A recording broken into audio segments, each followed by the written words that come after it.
All right, I've tweeted for the first time in a long time from our account. Nice. Thanks, And now I'm social media manager.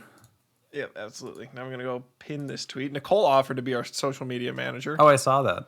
I think it's just I because was like, we put out the word on her soup, I think is the... Yeah, stew. Oh, stew, sorry. And it was really good, by the way. Yeah, well, follow up to last week's episode. It was really tasty. Tell me about that stew. I had a big old bowl of it, and I ate too much. Yeah. And when you eat too much stew, you don't really like feel sick. You just feel like you want to sleep. That's true. But in that's what happened. Yeah, in a really good way. It was like comfy. It was cozy. I probably watched. It was like a beef Bobo stew? Fett. Did you say? It's beef stew with gnocchi. Wait, did you say Bobo Fett? I don't know what you're talking about. Did you say Bobo Fett? I had a dog named Bobo. You had a dog named Bobo? Yeah. His name is. That's such a cute name. His name is Boba Fett, like the tea. Just imagine him slurping on some tapioca nugs. Bob. Bob. His name's Robert. No, it's short for Roberta Fett. Oh, Baba. Roberta Fettuccine. That was a tweet I saw. People have really not liked that show, but I've had a good time with it. I haven't. I've watched the first episode. I should watch more. I've heard people don't love it. I heard the finale was really good though. Yeah, I heard that as well. It's Star Wars content, which I love. That's true. Oh man. So what is it? Speaking of things I love, I was just scrolling through some of the screenshots they've released from that Amazon Lord of the Rings show they're making. I don't even know if it's gonna be good, but like I don't care if it's gonna be good because I just want it. I love Lord of the Rings. You're a big nerd. I'm a big nerd. Big Lord of the Rings guy over here. It's like the least original take to have that Lord of the Rings is amazing. like, wow, you like Lord of the Rings? How original. Wow, I bet you liked The Office too. I did like The Office. Shocking. I know. And I bet you never read the Witcher books, did you? I did not. I will say, I do think I am more than the casual observer. I have immersed myself into the world Lord of the Rings with the books and all that, and Silmarillion. And all well, you have read the Silmarillion, which already puts you in the many top times. 15. Many times. That's true. It's top so 5% of Lord of the Rings fans. You're trying to get Stephen Colbert on this podcast. Oh, wouldn't that be fun? Pretty fun. If any of our 32 listeners knows Stephen Colbert, Yeah.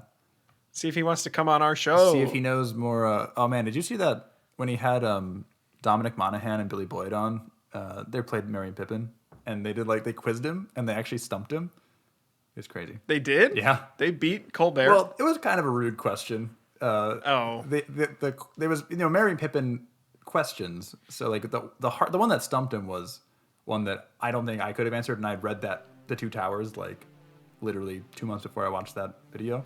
But the question was, what's the name of the place where the Entmoot took place in Fangorn Forest? Anyway, enough about Lord of the Rings. Enough about Lord of the Rings? What should we talk about next? Is it physics? Probably physics. It's probably physics. Welcome, everyone, to the Reference Frames podcast. You've probably been here before, but if you haven't, this is where we take physics, try to make it a little more approachable through the lens of all of our favorite media. Will, our resident physics expert and grad student, has prepared a section of a script from one of your favorite movies that, what does it do? It showcases... Go ahead. It showcases a physical principle that we'll talk about. Yeah. And then we talk about that. He asks me if I can figure out what it is, and he tricks me every time. Well, only once, but I was pretty proud of that. Yeah, that was rude. I would also like to point out, I'm not the only physics expert here. We both have degrees in physics. Well, yeah, but everyone knows me as the charming, funny, that's true. good-looking part of our duo, so they have to know you as the physics guy. You're the Legolas, I'm the Gimli. Yeah, that's a really apt comparison. Mm-hmm. You're blonde, I'm not. I have long, flowing locks. Although you're anything but short and stout. You are long and gangly. That's true. I'm still a natural sprinter, though, so... And you're not nearly as grumpy. I think, actually, there is a correction. Oh, no. I don't know if it... I think there is technically a correction. You got me. Give me one moment. Did someone jump on that one you, threw out there as a possible correction? Yeah, it was like one of your family members, I'm pretty sure. Oh. Dad says it is gun all for gun whale. That was my mom. They said that, by the way. So... Yeah, so it's not pronounced gun whale, as I foolishly pronounced it as it would seem to be written, which is always a mistake when it's an English word. Yep, especially when it's about anything that's a boat. It's true. It's true. And also, at Free Willy says, don't listen to anyone. It's pronounced gun whale in all caps, but he's wrong as well. He's also a whale, so he's biased. What does he know? That's right, everyone. We've been corrected by Will's mom. Which is It's Gunnel. a high honor. The highest, even. That's it. So, Nice. that's all we have Correction for corrections. zone. I love a good correction zone. Yeah, we've left it. So now, I guess we turn to you for the narrative example from pop culture. Will, would you like to take the stage? I would love to. Thank you very much. The great mystery novelist Harlan Thrombey is found dead on the morning following his 85th birthday party. An independent investigator, one Benoit Blanc, is hired by an unknown party to investigate the death. Blanc's investigation quickly finds that various family members of the late Mr. Thrombey, all of whom were present for his birthday celebration, had reasons to wish the man dead. Blanc enlists the help of Harlan's kind-hearted nurse and confidant Marta Cabrera to help him crack the case. Marta finds herself in a tough situation, though, as she knows two indisputable facts about herself. One, though innocent of intent, she is the one responsible for Harlan's demise. And two, she forcibly vomits anytime she tells a lie. Harlan, hoping to spare his friend the blame in his accidental slaying, instructs her before he dies to confound the case in any way she can. Unfortunately for her, she is far from a master assassin and left many clues that would prove her culpability, including damning security footage. Thankfully, Marta is present for much of Benoit's investigation and is briefly entrusted to hold on to the black VHS security tape gathered from the shed of Harlan's aging groundskeeper. When she hands the tape back to be taken into evidence, she is seen to be palming a decorative fridge magnet. Later, the police are baffled that the tape appears to have been erased. I'm not going to say any more regarding the plot of Knives Out, because if you haven't seen it, it is an excellent film. I don't want to spoil anything. That's kind of the setup of the film, though. Oh, so good. All right, Ian. There's the scene. What are we talking about? Murder? Knives being out. Probably. The southern accent motion. of Daniel Craig. Did you see the tweet that was like, I love how Daniel Craig has just an unplaceable accent in this movie. And everyone's like, what? Unplaceable. It's Kentucky. Where are you from? Oh, what could it be? That's so funny. This donut acclaimed actor inside just does a a donut. not. Oh, God. I love that movie. I just rewatched it. It's such a good film. Such a good It's a fun one. I think we're going to talk about magnets. Maybe in particular magnetic fields. Are we going to talk about like digital memory? I guess not digital memory, analog memory. Analog Memory sounds like a band name, and I'm for it. Okay, if anyone out there starts a band, Yeah, called credit Analog us Memory, and give us like 10%. yeah, we copyright it first. Yeah. I think I'm probably going to stick with magnet. I didn't really pick up on anything in particular that seemed like it would grab us. Yeah, you are 100% right. Tossed you a softball this week. We're talking That about. was really nice of you because last time it was mean. It's true. It was a bit rude last time. We're talking about permanent magnets and magnetic tape and how that works. All right, so Cool. Yeah, kind of fun. So the question ultimately is: she rubbed this VHS tape with this magnet, and apparently it deleted all the footage. Why? So first, let's talk about how a permanent magnet works, what it is, all that fun stuff. So broadly, if you think about magnets, the classic horseshoe magnet or a fridge magnet, every magnet has a north pole and a south pole. And the fundamental thing that magnets do is the north pole of one magnet is always attracted to the south pole of another magnet, and vice versa. And they're repelled from similar poles. So north and north are repelled from each other. That's the basic thing magnets do, as we've observed.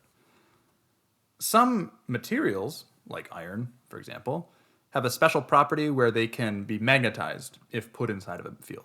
And so let's zoom in and talk about how this works on a scale. Then we can zoom out and talk about what this means for these VHS tapes. If you zoom into a hunk of iron, for example, kind of the classic example, we know that materials are made out of atoms, right? In case of metal, in a sort of a lattice structure.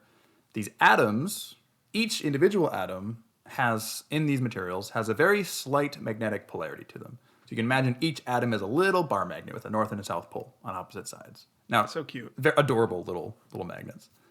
And it's worth pointing out, a single little magnet like that, in typical material, those are all randomly pointed, so there ends up being no effect once you zoom out any amount.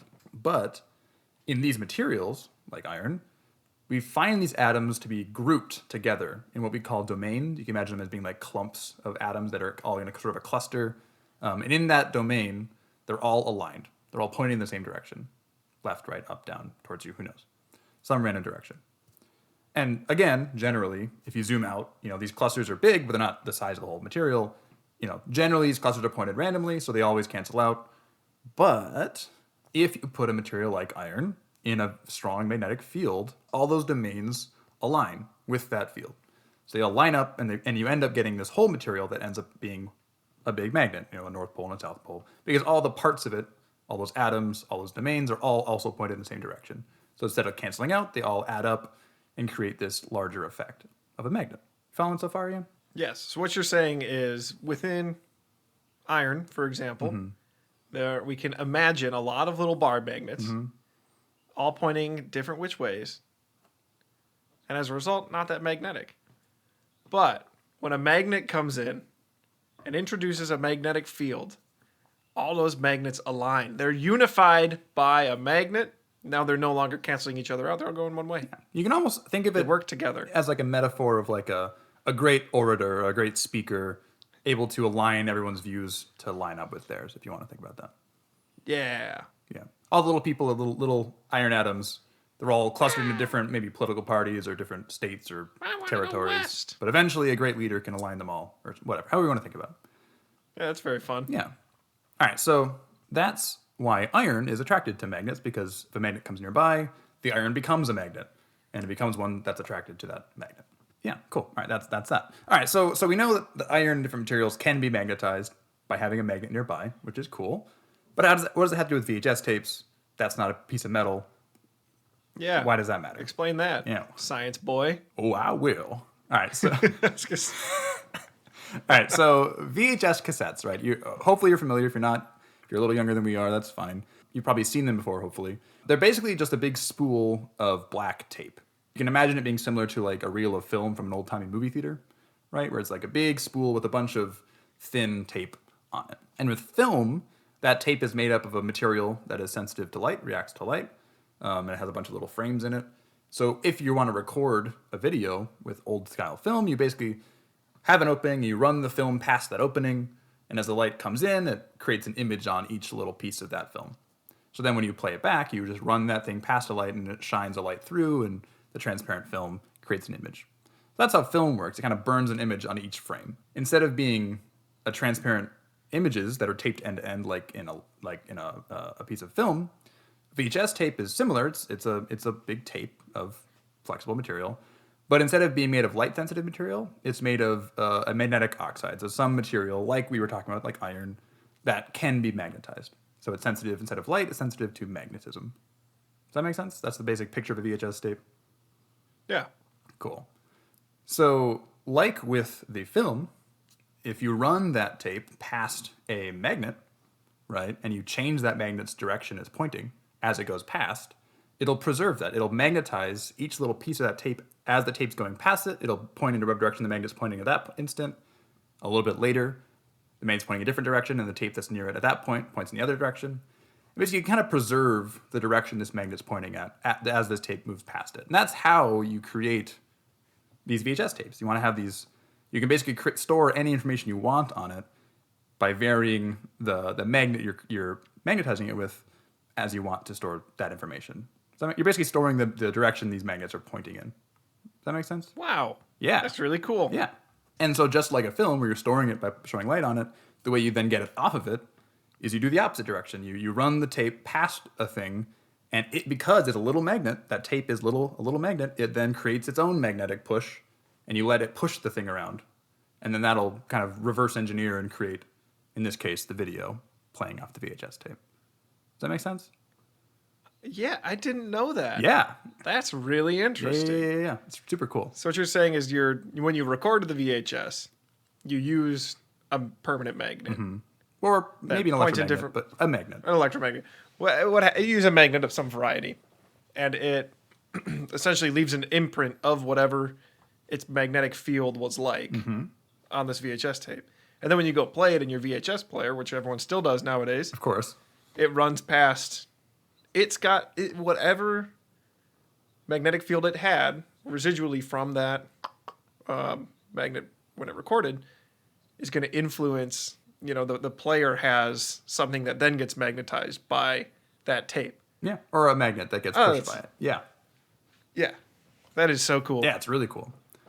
So let's talk about this then. All right. So we know this material is this magnetic material, and it stores this magnetic information on it, which is super cool. And it's really obviously you're storing a lot of information. You're storing you're storing the color of the image. You're storing the light intensity of the image. You're storing a lot of different sound. All this stuff is being stored in pretty, on a very narrow piece of tape. So it's pretty sensitive, right? If anything gets messed up, if the magnet, gets shifted, the magnetic fields of it gets shifted, then it's kind of, affected. And oh my gosh, that might be what we're talking about. So yeah. And it's worth pointing out, just because a material's been magnetized once, so we had this hunk of metal we were talking about earlier, you put a big magnetic field in one direction, you put it near a big magnet, it magnetizes to be, attracted to it or whatever. And then, you leave it, and oh look, it's this permanent magnet. Now you've created this magnet, you have the North Pole, South Pole, whole iron, all the things are in one direction. That great speaker has swayed everybody to their opinion. If you then bring in a different speaker that's equally persuasive, but he's in a different direction, then there's nothing stopping all those things from shifting again to align with the new speaker or the new magnet. So basically these things can be influenced in whatever you want. You can flip a permanent magnet if you just put a strong field in the opposite direction. So this then allows us to talk about what's going on in this scene, right? Poor Marta, has culpable or has some evidence against her on this tape. She doesn't want to be seen. So what does she do? Well, she's smart. She listens to this podcast. Yay! She has the VHS tape. She has a fridge magnet. She knows, if I just rub this magnet all around on this tape, I'm basically going to start messing with the magnetic information stored on it. You can kind of imagine here's another metaphor for it. Imagine this tape like a big wet erase board, right? Like a big whiteboard. And someone wrote like a paragraph or some information on it. And then someone came along with a big wet towel and just started smudging it all over the place, right? Eventually, with enough smudging, you can't read it anymore. There's no more information you can get out of it. And that's basically what Marta's doing with this. You can imagine the magnetic strip has all this, magnetic film has all this information on it, and you're basically just smudging it this way and that way, and different parts of it are getting smudged in different directions, and eventually the whole thing becomes illegible. Right. Yeah. Marta's smart. And thus, they cannot get any evidence on Marta. Exactly. Though, like I said, she's a bad assassin. There's a lot of evidence she needs to try and cover up. Yeah, well. Yeah. She's very innocent. But she takes care of that one. Yeah. All right, so that's the idea of permanent magnets, how they work, what they are, and why that allows people to erase VHS tapes. All right? Really cool. Yeah, super cool. So, Ian, where else do we see this kind of stuff? Either permanent magnets or magnetic information? Where do we see this stuff going on? There's a pretty obvious one that everyone interacts with pretty consistently, and maybe not as consistently anymore, but hard drives, disk hard drives. Tell me more. A disk hard drive uses a magnet to encode memory, right? So they write it ones or zeros depending on which way the magnet's facing at the time.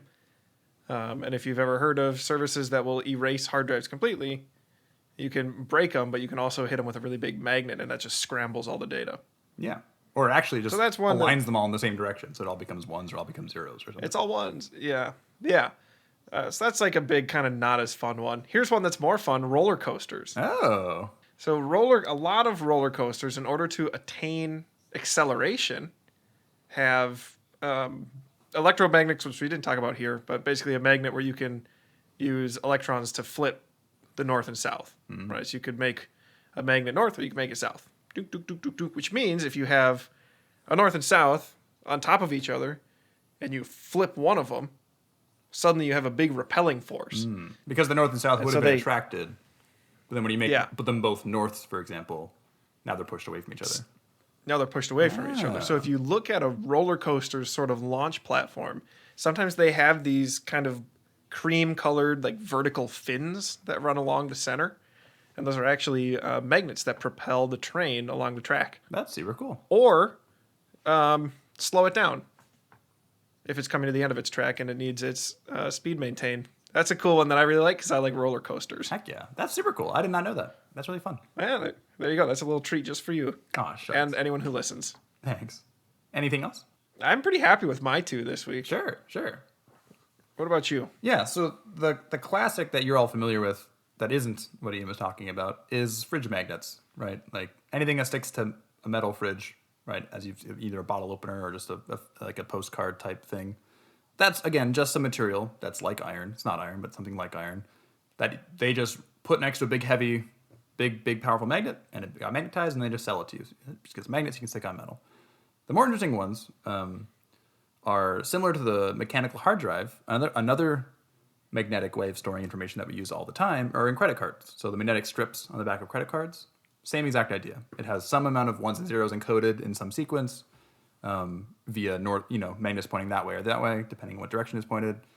And that's how it's read and how it's stored. Another one are compasses, magnetic compasses, right? The little arrow thing that's hovering in the middle of a compass, that is a little permanent magnet. So it has a north pole and a south pole.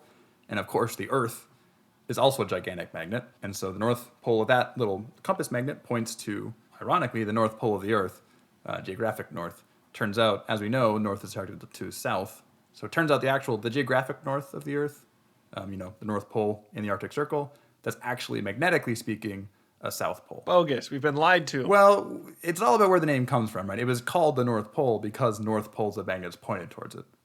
So, well, fair enough. It's a little silly if you try thinking about it too much, but it does make sense in the context of where it came from, like most things. I got one more that you reminded me of. Yeah, go for it.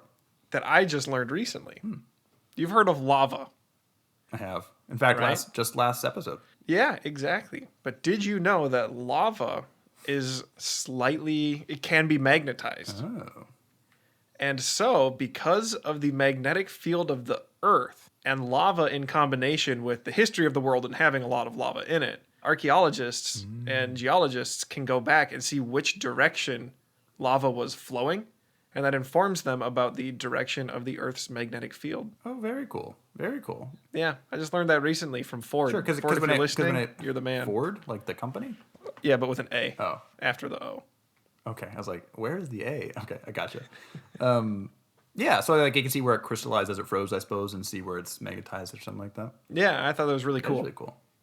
Another one that you use every day, permanent magnets, are in your car's alternator, or any alternator for an engine, or even wind turbines. Basic, same exact idea. But there, inside of those alternators, you have a bunch of little bar magnets that are, we'll talk about electromagnets at some point, perhaps in the future. But it basically moves these magnets, and that creates the current that, starts your car and all that fun stuff. And same thing with turbines, as it spins, there's all these little bar magnets in there that are moving, and that creates current that, creates power. The last one, I promise, which isn't... You're just full of magnets today. Well, I like magnets are cool, and they're used all the time. This one's more historical and not so much what we've seen nowadays. But you might have heard of lodestones being a thing from like ancient Greece up to the Middle Ages or whatever. Yeah, lodestones is a mineral, a mineral they found in the earth that just, to anyone without understanding what magnets, how they actually work, it's magic, right? Like you hold it and just iron is attracted to it and it sticks to it. And you're like, what the heck? Like, what's going on? What's going on? Like, this is so crazy. Like what? Like, just certain materials just drawn to this rock for some reason. And those rocks, we end up finding out, now that we know what's going on, it's a mineral called magnetite. I wonder why it's called that. And most magnetite isn't magnetized automatically like lodestones are, but in certain combinations with other materials mixed into it, it becomes this thing that is able to be magnetized just by the earth when they formed. So you just find these permanent magnets underground as rocks, and it's super cool. And so a lot of old compasses were just little chips of lodestone. And it sounds kind of cool, or it sounds kind of maybe silly, but man, compasses must have felt like magic, right? Like, if you don't know what's going on, what the heck? Like, this thing just always points in the same direction no matter what you do. Like, that is insane. I just want to... It doesn't make any sense. Just imagine you're back 500 years ago and you have this thing. There's no explanation for it. Like, what the heck? Like, what? Why doth it do this? Amazing. Super cool. Thanks, China. Really cool. Yeah. Also, if you have something that's magnetic and you don't want it to be magnetic, you can hit it. Yeah. Do you know why that works? Although those little domains used to be unified, all pointing one direction from their orator, when you hit a magnet with a hammer, suddenly they become scattered again. Exactly. Yeah. If you understand, this is the cool thing about physics, right? If you understand the fundamental reason for something, you can make predictions about like what'll happen if you do things, and like it totally makes sense. If you have these domains, these sections within this material that are all pointing in the same direction, if you just whack it hard enough or disrupt it hard enough, those things can be knocked. might move. They can be knocked off axis, and they can be knocked in different directions. And yeah, if you have one of those horseshoe magnets or something, and you don't want it to be a horseshoe magnet anymore, you just want it to be a horseshoe. You'd be like, I'm all out of horseshoes, but I have all these horseshoe magnets. Just get your big sledgehammer out, just whack them a few times, and they will lose a lot of their magnetism. Yeah, super cool. Great point. Yeah. All right, that's all I got for where we see magnets. But there's many more. Magnets are cool. There are many more out there, I'm sure. Anything else on magnets or anything, or you want to move on to the question of the week? That's all I got. Folks, next part of our episode, we move on to questions. And actually, we've been, we're getting to the end of our questions. What? So please, I beg you, send us your physics questions. Please. This is my favorite. You can tweet at us. Don't tell anybody. This is my favorite part of the podcast. What? I said don't tell anybody again. I won't tell you. Shh, I'm not going to tweet tweet it. Nobody here? Nobody tell. Nobody tell. You can tweet at us at Podcast Frames if you have questions or comments. Or you can email us, referenceframespodcast@gmail.com. But this week's question comes from our friend at Cheese Puff, who, following up on our buoyancy stuff, says, I've heard sharks have to keep swimming forward, otherwise they'll die. Is this related to buoyancy/lift? Great question, Cheese Puff. Excellent question. Have we had a question from Cheese Puff before? We sure have. Nice. But I don't have it written down. That's all right. No, Cheese Puff, I just want to point out you're a great audience member. Thank you for contributing. Excellent question as well. So it doesn't have a whole lot to do with buoyancy, but it is interesting. So I looked into it because you asked, and it's super, super, super interesting. So there's some history here. So you've certainly heard this, that sharks need to be swimming in order to breathe. They drown if they stop moving. And it's true for some sharks, but not most sharks. And the reason is quite, I think, fascinating. So a lot of the older species of sharks, the sharks that have not had a new branch in their evolutionary tree for a hot second, and they're very old. Sharks are a very old branch, if you didn't know. They're ancient animals. But the older ones, they can breathe fine. The newer ones can't. And the reason people thought that all sharks needed to move is because shark skeletons, on average, are different from most other fish, those bony fish. Because sharks are missing, or most sharks are missing, or some sharks, I should say, are missing these muscles that a lot of other fish have in their sort of jaw area around their gills that they use to pump water.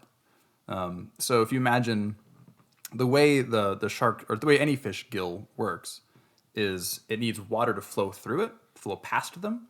And actually, this is true for our own lungs as well, interestingly. But the basic idea is you have these what's the word, tissues in your lungs and in their gills that are so thin, and there's a blood vessel directly underneath them, and it's so thin that if an oxygen molecule comes into contact, it can just go straight through the barrier into the blood vessel directly. It'll just like phase through, which is super cool. And so in order to have a shark have oxygen, it needs to have a fresh supply of oxygenated water flowing through their gills, because in order to get oxygen, it needs to have water hitting the gill material, hitting the gill tissue, such that the oxygen can be absorbed. Same thing with our lungs. We need fresh air in our lungs in order to have the blood vessels directly underneath the thin tissue absorb the oxygen from the air. So the reason people thought that sharks needed to swim is because they thought they didn't have these muscles that can pump fresh water without moving. Because most fish can just sit still, and they have these little muscles that just flex and contract, and they suck water in and suck and blow water out, and they provide their own supply of water. A lot of sharks, or some sharks, didn't have that, so they assumed in order to get fresh air, fresh oxygenated water, they needed to be moving through it themselves, basically pumping, by virtue of just moving past the water.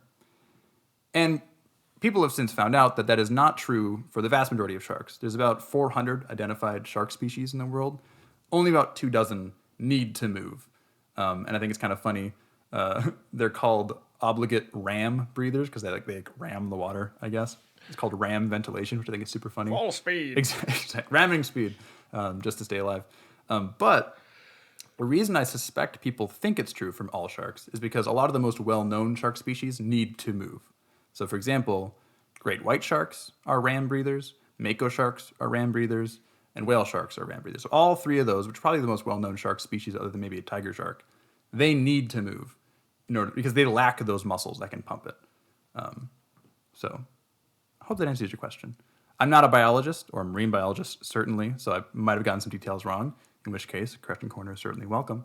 But I thought it was interesting, so I thought I would share because I like learning new things, and I thought that was pretty cool. And clearly you do too if you're here listening. So true. Well, Will, you got any final words? Final words? Aside from just, give us some more questions and give us more corrections too, because, I thrive on them. And if you watch Knives Out because of this episode, I hope you enjoyed it as much as I did because it's excellent. Well, folks, if you want to tweet a question at us, you can at Reference Frames Podcast. No, wait, that's not right. At Podcast Frames. That one is right. Our email is referenceframespodcast@gmail.com. We don't have any advertisements, so if you like this podcast and you think it should be spread around, that's up to you to spread to people. Otherwise, we'll just keep making it just for you. Keep this an exclusive party. But share the wealth. And that's all I have to say about that. Thank you so much for listening, and we will catch you next time. Nice. See you later.